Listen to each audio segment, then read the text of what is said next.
नमस्कार, मैं हूं आशीष त्रिपाठी आपके साथ। हमार छत्तीसगढ़ में स्वागत है आप सभी का। और रायपुर से एक बड़ी खबर से बुलेटिन की शुरुआत करेंगे, जहां रायपुर से जानकारी यह मिल रही है कि छत्तीसगढ़ में एसीबी और ईओडब्ल्यू की छापेमार कार्रवाई जारी है। दरअसल शराब घोटाला मामले को लेकर यह बड़ी छापेमार कार्रवाई चल रही है। कई कारोबारियों के ठिकानों पर कार्रवाई की जा रही है। रायपुर, बिलासपुर, दुर्ग में दबिश दी गई है। कुछ लोक सेवकों के ठिकानों पर भी कार्रवाई की गई है। आपको बता दें कि न सिर्फ कारोबारी बल्कि लोक सेवक भी इस लिस्ट में शामिल किए गए हैं। बहरहाल अब इनकी संलिप्तता कितनी है, इनकी भागीदारी कितनी है, ये तो ईओडब्ल्यू और एसीबी के छापे के पूरा होने के बाद, जांच के पूरा होने के बाद स्पष्ट हो पाएगा। अब तक की जो जानकारी है उसमें बताया जा रहा है कि एसीबी और ईओडब्ल्यू लगातार छापेमार कार्रवाई कर रही है। शराब घोटाला मामले से जुड़े हुए कुछ पहलुओं को खंगाल रही है और इसमें न सिर्फ कारोबारी बल्कि इस छापेमारी में कई लोक सेवकों के ठिकानों पर भी कार्रवाई की जा रही है, दबिश दी जा रही है। और इस पूरे मामले में शराब घोटाला से जुड़े हुए कुछ और तथ्यों को सामने लाने का प्रयास और उन तथ्यों को जुटाने का प्रयास ईओडब्ल्यू और एसीबी के द्वारा किया जा रहा है। आपको बता दें कि कुछ अधिकारियों के भी ठिकानों पर कार्रवाई की जा रही है। कौन कौन से ये अधिकारी हैं, किस किस विभाग में ये पदस्थ रहे हैं, इस पर भी और डिटेल्स आगे आप तक पहुंचाएंगे। फिलहाल आपको बता दें कि आर्थिक अपराध अन्वेषण ब्यूरो और एंटी करप्शन ब्यूरो के द्वारा जो कार्रवाई की जा रही है, जिसमें कि अब तक शराब घोटाला से जुड़े हुए जो तथ्य जुटाए गए हैं टीम के द्वारा, उस तथ्य के आधार पर आगे की जो कार्रवाई है उसे अमल में लाया जा रहा है। और कई कारोबारियों और अधिकारियों के ठिकानों पर, कार्यालयों पर दबिश दी जा रही है। उस छापेमार कार्रवाई में अब तक जो तथ्य सामने आए हैं उसमें क्या बिंदु महत्वपूर्ण है और किन बिंदुओं पर ज्यादा ध्यान देने की आवश्यकता है और किससे स्पष्ट हो पाएगा कि क्या जहां दबिश दी गई है, जांच पड़ताल की जा रही है, उसमें कितने मजबूती से इन पर आरोप सिद्ध करने में टीम को सहूलियत मिलेगी। इस पर बात करेंगे। हमारे सहयोगी मिथिलेश हमारे साथ जुड़ गए। मिथिलेश, कार्रवाई के बारे में अभी ताजा अपडेट क्या मिल पा रहे हैं, क्योंकि बताया यह भी जा रहा है कि न सिर्फ कारोबारी बल्कि कुछ अधिकारी भी इस लिस्ट में शामिल किए गए हैं। देखिए, बताना चाहूंगा कि आज जो यहाँ पे कार्रवाई चल रही है वो शराब कारोबार से जुड़े हुए हैं 2 व्यक्ति, उनके खिलाफ में कार्रवाई चल रही है। आज सुबह से मैं जिस जगह में खड़ा हूँ, देखिए भिलाई का नेहरू नगर का क्षेत्र है और ये विजय भाटिया का निवास है, जहां पर एसीबी की टीम पहुंची हुई है और कार्रवाई की जा रही है। अंदर क्या चल रहा है ये किसी को पता नहीं है। इसी तरह से एक और जो घर है वो है खुर्सी पार में, पप्पू बंसल का घर माना जाता है। और दोनों ही शख्सों की यदि बात किया जाए तो दोनों ही पूर्व मुख्यमंत्री के खास रहे हैं। शराब घोटाले में इनका नाम सामने आता है। इसके पहले जो है वो ईडी ने इनके यहाँ पर दबिश दी थी और उसके बाद में लगातार एक के बाद एक कार्रवाई चल रही है। और आज सुबह से यहाँ पर अधिकारी पहुंचे हुए हैं। करीब 2 दर्जन अधिकारी बताए जा रहे हैं। करीब यहाँ पर 10 से 12 लोगों के होने की खबर है। और इसी तरह से जो खुर्सी पर भिलाई में जो है वहां पर भी दबिश जारी है, वहां पर भी करीब 10-12 अधिकारी होने की ऐसी जानकारी मिल रही है। दोनों ही स्थानों पर लगातार कार्रवाई चल रही है। किस तरह की कार्रवाई है, किस तरह की जांच है, ये तो जब अधिकृत जो बताया जाएगा उसके बाद मालूम चलेगा। लेकिन अभी फिलहाल जांच जारी है और ये माना जा रहा है कि जिस तरह से पिछले दिनों एफआईआर हुई थी और उसके बाद में ये कार्रवाई आगे बढ़ी थी, कुछ गिरफ्तारियां भी हुई है, हो सकता है संभावना है कि कुछ उनसे पूछताछ की गई होगी, उसके बाद में ये कार्रवाई आगे बढ़ी है। तो देखने वाली बात ये होगी कि क्या क्या यहाँ पर मिलता है, क्या क्या चीजें की जांच की जाती है। जब अधिकृत जानकारी होगी तभी इसमें पूरी तरह से मालूम चल पाएगा। जी, युगल के पास चलेंगे। हमारे सहयोगी रायपुर से इस वक्त हमारे साथ जुड़ गए। युगल, कुछ अधिकारी भी इस लिस्ट में शामिल किए गए हैं, किस विभाग के और कौन से वो अधिकारी, क्या इसके बारे में भी कोई डिटेल मिल पाई अब तक? जी बिल्कुल, देखिए हम लोग इस वक्त एसीबी और डब्ल्यू के दफ्तर पर खड़े हुए हैं। अधिकारी लगातार आ रहे हैं, जा रहे हैं और इस बीच बड़ी खबर यही है कि बिहार से जो एपी त्रिपाठी है, जो पूर्व विशेष सचिव हैं, उन्हें अरेस्ट किया गया है, गिरफ्तार किया गया है। और एसीबी ईओडब्ल्यू की टीम है, कब लेकर आएगी अभी इसका तो फिलहाल जो टीम है एसीबी ईओडब्ल्यू की उसने खुलासा नहीं किया है। लेकिन प्रदेश भर के अलग अलग ठिकानों पर ताबड़तोड़ छापेमारी कार्रवाई की जा रही है। फिलहाल अभी जो सूचना मिली है, बिलासपुर, भिलाई दुर्ग और रायपुर के अलग अलग ठिकानों पर जो दबिश है वो दी जा रही है। और जिस तरह से जानकारियां आ रही हैं, क्योंकि जो अरविंद सिंह और अनवर ढेबर को अरेस्ट करके 1-to-1 करके एसीबी और डब्ल्यू की टीम है वो लगातार पूछताछ कर रही है, तो ऐसे में आशीष ये जो संभावना है कि दोनों ने कोई अहम क्लू जो दिए हैं और उसी आधार पर जो इनपुट मिला है उस आधार पर अब एसीबी और डब्ल्यू की टीम है वो लगातार प्रदेश भर में छापेमारी की कार्रवाई की जा रही है। लगभग 2200 करोड़ का ये पूरा शराब घोटाला था। जब ईडी ने इस पर कार्रवाई की, कई आरोपियों की गिरफ्तारी की है और शराब घोटाले में कई आरोपी अभी भी जेल में निरुद्ध हैं, बंद हैं। तो अब कड़ियों को जोड़ा जा रहा है कि किस तरह से नकली होलोग्राम बनाया जाता था, किस तरफ से शराब को खपाया जा रहा था। पहले भी बीजेपी जब रही है तो आरोप लगती रही है कि डबल काउंटर हुआ करता था, तो किस तरह का ये डबल काउंटर है वो काम करता था। और अब लगातार कार्रवाई की जा रही, बड़े अधिकारी ब्यूरोक्रेट्स की जो गिरफ्तारी हुई है, तो इससे साफ कहा जा सकता है कि एसीबी ईओडब्ल्यू की पूरी टीम है, पूरी तरह से कार्रवाई करने के मूड में है और लगातार छापेमारी है, ताबड़तोड़ छापेमारी की कार्रवाई है वो की जा रही है। आने वाले समय में जैसे कि हम बार बार कह रहे हैं कि आरोपियों की संख्या बढ़ सकती है, जो छापेमारी की अधिकारियों पर अब और कार्रवाई हो सकती है, क्योंकि रायपुर में ज्यादातर पूर्व अधिकारी और अधिकारी के घर हैं, ठिकाने हैं, उन पर भी कार्रवाई क्या कुछ होगी, इस पर डिटेल्स आपसे आगे लेंगे। बहुत शुक्रिया फिलहाल युगल आपका इस पूरे मामले पर जानकारी देने के लिए। बहुत बहुत शुक्रिया मिथिलेश आपका भी हमारे साथ जुड़ने के लिए और इस पूरे मामले पर डिटेल साझा करने के लिए। कहा गया था कि जो दरअसल रायपुर से एक बड़ी खबर यह आ रही है कि छत्तीसगढ़ में एसीबी और ईओडब्ल्यू का जो छापा लगातार जारी है और कई कारोबारियों और उनके अधिकारियों पर भी कार्रवाई की जा रही है। 2200 करोड़ के शराब घोटाला मामले में एसीबी और ईओडब्ल्यू की टीम एक्शन में जुटी है। 12 से अधिक अधिकारियों की टीम ने प्रदेश भर में कई ठिकानों पर कार्रवाई की। भिलाई, दुर्ग, बिलासपुर, रायपुर में छापेमारी जारी है और 2 लोगों को रिमांड पर लिया गया है। वहीं दूसरी तरफ आबकारी विभाग के अधिकारी एपी त्रिपाठी को बिहार से गिरफ्तार भी किया गया है। एपी त्रिपाठी पूर्व विशेष सचिव बताए जा रहे हैं।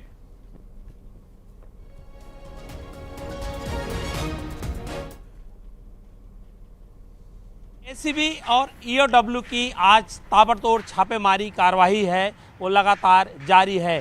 2200 करोड़ के जो शराब घोटाले में लेकर के भिलाई, दुर्ग, रायपुर, बिलासपुर सहित अलग अलग ठिकानों पर एसीबी ईओडब्ल्यू के 12 से अधिक अधिकारी हैं वो छापेमारी की कार्रवाई है वो लगातार कर रहे हैं। और इससे पहले भी अरविंद सिंह और अनवर ढेबर की गिरफ्तारी करके रिमांड पर लेकर के एसीबी ईओडब्ल्यू की टीम है वो लगातार जो पूछताछ है वो कर रही है। अंदाज़ा लगाया जा रहा है, अनुमान यही है कि दोनों आरोपियों के गिरफ्तारी के बाद जो इनपुट मिले हैं उस हिसाब से छापेमारी की कार्रवाई की जा रही है। हालांकि अभी पूरा खुलासा एसीबी ईओडब्ल्यू की टीम ने नहीं किया है कि किस तरह की संलिप्तता पाई गई है, लेकिन और भी छापेमारी की कार्रवाई प्रदेश भर में की जा सकती है और आरोपियों की संख्या इस पर बढ़ सकती है। कैमरा पर्सन राजेंद्र चौधरी के साथ युगल तिवारी, न्यूज 18 रायपुर, छत्तीसगढ़। और खबर अंबिकापुर से, जहां पर टीएस सिंहदेव का बड़ा बयान। लोकसभा की 3 सीटों पर जीत कठिन है। पूर्व डिप्टी सीएम टीएस सिंहदेव का बड़ा बयान। रायपुर, दुर्ग, बिलासपुर सीट पर जीत कठिन है। तीनों सीट्स पर बीजेपी के अच्छे प्रत्याशी हैं। बाकी 8 सीटों पर कड़ी मेहनत करनी होगी, ये कहना है पूर्व उप मुख्यमंत्री टीएस सिंहदेव का, जो कि अक्सर अपनी साफ गोई के लिए जाने जाते हैं। पार्टी की कुछ कमजोरियों को भी वो बड़े ही सहज अंदाज से लोगों के सामने रखते हैं और कई बार उन्हें आलोचनाओं का भी सामना करना पड़ा है और कई बार तो आरोप कई गंभीर तक लगे कि वो पार्टी विरोधी गतिविधियों में शामिल रहे हैं। हालांकि टीएस सिंहदेव यानी बाबा के नाम से संबोधित किए जाने वाले एक ऐसे साफ छवि के नेता टीएस सिंहदेव, जिनका इस पूरे बयान के बाद, हालांकि अभी कांग्रेस की तरफ से इस पर कोई रिएक्शन नहीं आया है, लेकिन टीएस सिंहदेव का ये बयान बहुत बड़ा और काफी मायने रखता है कि वो लोकसभा चुनाव के ठीक पहले, जब पहले चरण का मतदान होने में बहुत ज्यादा समय नहीं रह गया है, लगभग 1 सप्ताह या 8 दिन के आसपास का समय रह गया है, ऐसे में टीएस सिंहदेव का ये कहना कि 3 सीटों पर मुश्किल है और 8 पर मेहनत करने की आवश्यकता है, देखना होगा कि आगे इसका प्रतिफल क्या रहता है। 3 टफ हैं, इसमें बहुत मेहनत लगेगी 3 में कांग्रेस को, और 8 में तो मेहनत अगर अच्छी होती है, बहुत अच्छी मेहनत करते हैं तो बहुत अच्छे परिणाम आ सकते हैं। कौन कौन सी सीट होती है जो हार देखिए, रायपुर टफ है, उसमें मेहनत करनी पड़ेगी, दुर्ग मेहनत करनी पड़ेगी, एक आध और जोड़ लीजिए, मेहनत करनी पड़ेगी। बाकी 8 में हमारी अच्छे चांस है। और तीसरी सीट का नाम लेते लेते रुक गए टीएस सिंहदेव। और टीएस सिंहदेव के बयान पर रामविचार नेताम ने कहा, विधानसभा में हार के बाद कांग्रेस नेता विचलित हो चुके हैं और कांग्रेस नेताओं के विचलित होने, निराश होने, विधानसभा में 75 सीटों के जीतने का दावा करने और दावा करते करते सत्ता हाथ से निकल गई। कांग्रेसी हाथ धो बैठे सत्ता से, उनका कहना है।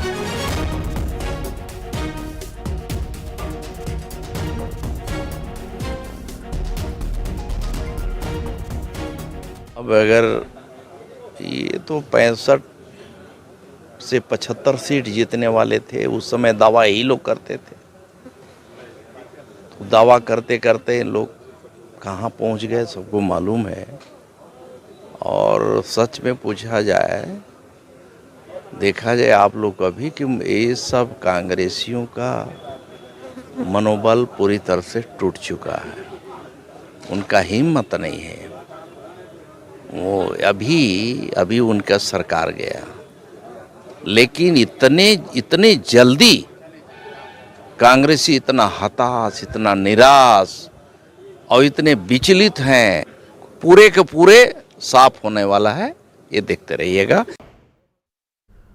और आकाश और श्रवण हमारे दो सहयोगी इस वक्त हमारे साथ जुड़ गए, उनसे बात करेंगे। आकाश, पहले आपके पास आते हैं। और जिस तरह से टीएस सिंहदेव का बयान सामने आया था, 2 सीटों के तो उन्होंने नाम लिए, लेकिन तीसरी सीट का नाम लेते लेते वो रह गए। क्या वो राजनांदगांव कहना चाह रहे थे?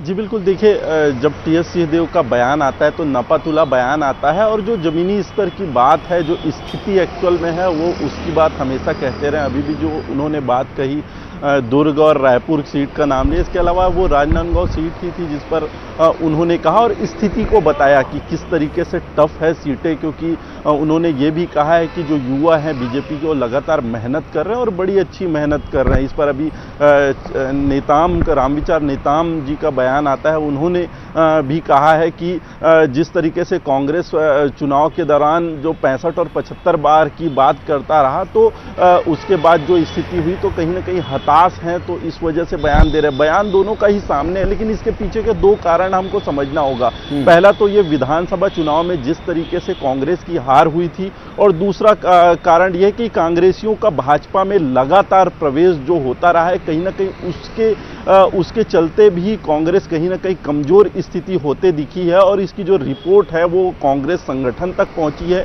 कारण यही है कि मान मनोबल के लिए कांग्रेस ने एक टीम बनाई, और वो टीम जो नाराज कांग्रेसी है, जो अंतरकलह से जूझ रही कांग्रेसी, उसको मनाने में कहीं ना कहीं वो टीम लगी हुई थी। और अभी भी सभी समितियां जिला स्तर पे, लोकसभा स्तर पे वो चीज कर रही है। लेकिन कहीं ना कहीं जो लेट लतीफी है वो हुई है, क्योंकि बड़ी संख्या में कांग्रेसी पूर्व विधायक और संगठन के और तमाम लोग हैं वो बीजेपी प्रवेश कर चुके हैं। तो इसका नुकसान भी कहीं ना कहीं देखने को मिलेगा, और ये बड़े नेता जानते हैं। तो स्थिति जो है जमीनी स्तर पे क्या है, वो कहीं ना कहीं टीएस सिंहदेव जी ने कहने की कोशिश की। अब देखना होगा कि जो जीत के दोनों पार्टी दावा कर रहे हैं। बिल्कुल, और श्रवण भी हमारे सहयोगी हमारे साथ मौजूद हैं। श्रवण, जो बयान सामने आए, उन बयानों को हालांकि बहुत साफगोई से बोलते हैं टीएस सिंहदेव, बहुत तथ्यात्मक बातें बोलते हैं, उनकी बात में कोई लाग लपेट नहीं होती है, लेकिन टीएस सिंहदेव के बयान कई बार पार्टी विरोधी मान लिए जाते हैं। और रामविचार नेताम ने जिस तरह से कहा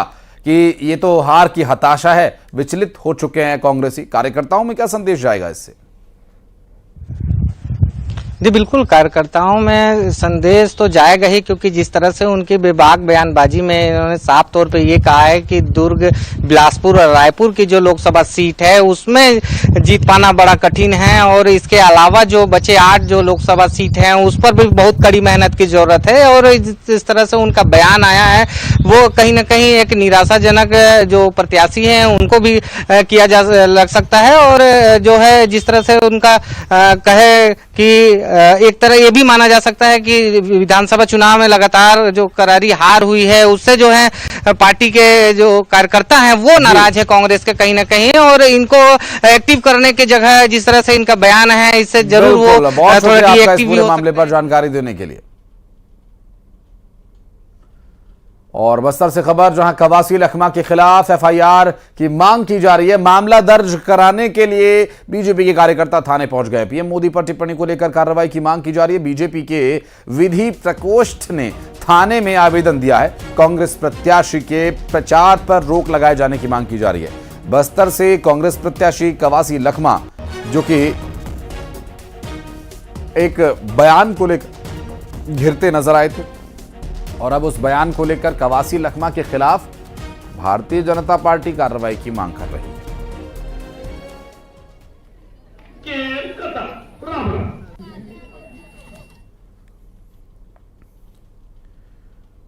और छत्तीसगढ़ कैबिनेट के मंत्री केदार कश्यप ने पीएम मोदी पर टिप्पणी करने वाले कवासी लखमा पर जमकर निशाना साधा। केदार कश्यप ने न्यूज 18 से बातचीत करते हुए कांग्रेस की तुलना आतंकवादी से पाकिस्तान से की है। कैबिनेट मंत्री ने कहा कि अपना कद बढ़ाने के लिए मोदी पर बयानबाजी कर रहे हैं।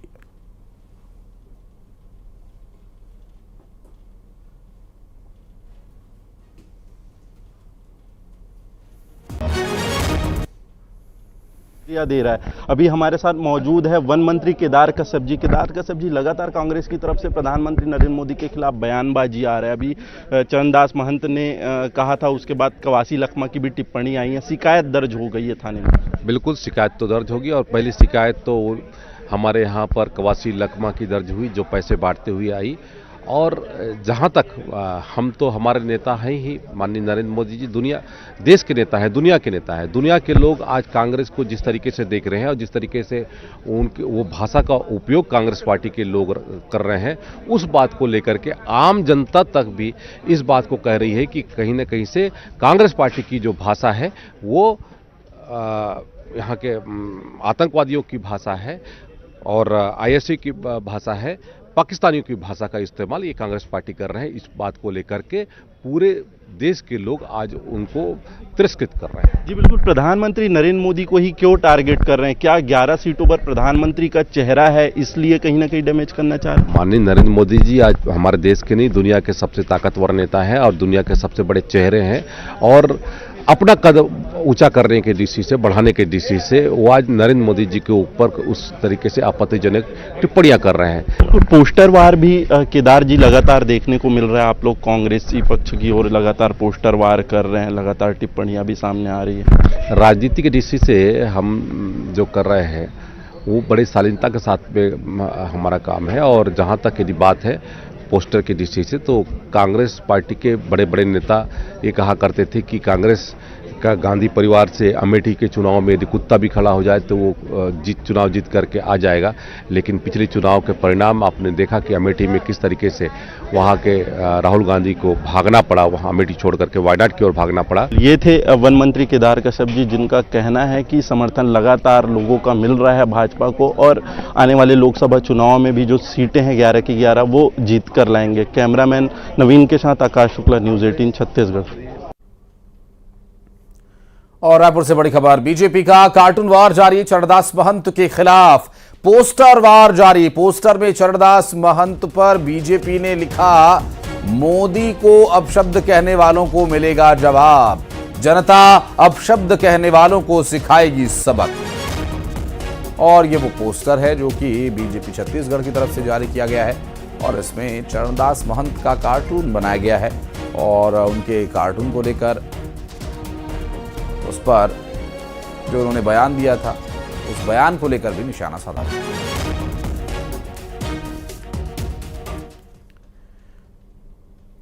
और खबर रायपुर से, जहां चरणदास पर अरुण साव का जुबानी हमला, पीएम मोदी पर टिप्पणी करने पर निशाना साधा। दरअसल नेता प्रतिपक्ष जैसे संवैधानिक पद पर चरणदास महंत हैं, उन्हें सोच समझकर बयान देना चाहिए। हार के डर से बौखला गए हैं कांग्रेसी नेता, आने वाले चुनाव में जनता इन्हें सबक सिखाएगी।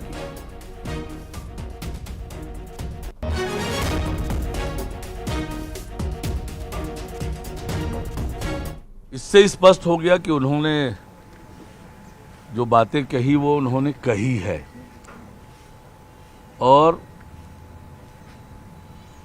इतने वरिष्ठ राजनेता हैं और नेता प्रतिपक्ष जैसे संवैधानिक पद पर हैं और देश के प्रधानमंत्री के लिए किन शब्दों का इस्तेमाल करना, यह भी स्पष्ट होता है कि कांग्रेस पार्टी डरी हुई है, घबराई हुई है, हार के डर से बौखलाई हुई है और इसलिए इस प्रकार के उल जलूल बयान वो दे रहे हैं। और खबरें आगे भी जारी हैं। वक्त एक बहुत छोटे से ब्रेक का है, जल्द लौटते हैं।